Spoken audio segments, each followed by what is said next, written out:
ஜாதின்ற கற்பனைய நம்பிக்கிட்டு, ஒருத்தன் தலையில பொறந்தான், ஒருத்தன் சூத்திரன் அப்படின்ற சிஸ்டத்த தூக்கிட்டு நீங்க அமெரிக்காவுக்கு போயிட்டு, "எப்பா நான் தலையில பொறந்தேன்ப்பா" அப்படின்னு சொன்னீங்கன்னா, அவன் உன்ன தல மேல தான் அடிச்சு முடுக்குவான்.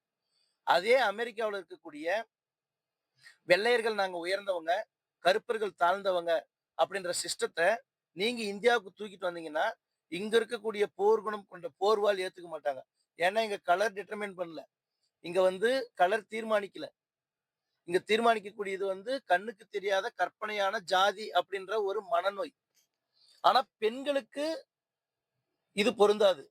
பெண்கள் உலகம் முழுக்க ஆண்களுக்கு கட்டுப்பட்டவர்களாக தான் இருக்கிறாங்க. ஆண்களுக்கு கீழானவர்களாக தான் நடத்தப்படுறாங்க. கல்வி, வேலைவாய்ப்பு போன்ற துறைகளில பெண்களுடைய பங்களிப்பு இருந்தாலும் கூட, பெண்கள் ஆணுக்கு கீழானவர்கள் என்ற எண்ணத்தை ஆண்களே விட்டாலும், பெண்கள் விடுவதாக தெரியல.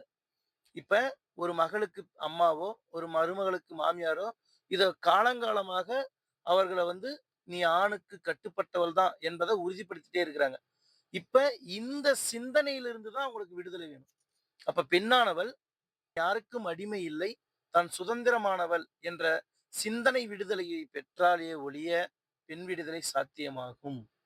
அனைவருக்கும் இனிய மகளிர் தின நல்வாழ்த்துக்களை தெரிவித்துக் கொள்கிறேன். நன்றி.